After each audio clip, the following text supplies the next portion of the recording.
i-explain ko na lang. Kasi alam nyo, kahit saan ako pumunta, sabihin ko sa inyo, sa Samar, ito talaga mga maalala ko eh. Sabi niya, alam mo, na-scam kami dahil sa iyo. Lalaki pa, ito siya niya, senior ba? So, wa na lang yun ko ni ko, na lang ko, pasensya na sir. Pasensya na.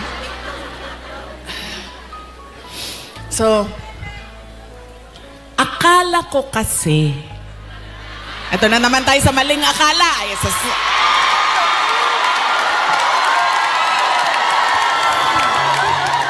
Hindi totoo ito.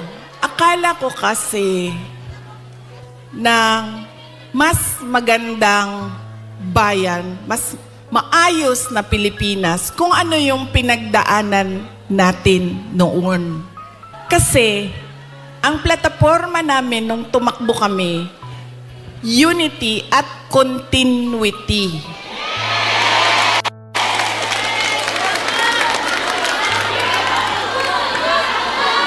Nabudo lagi.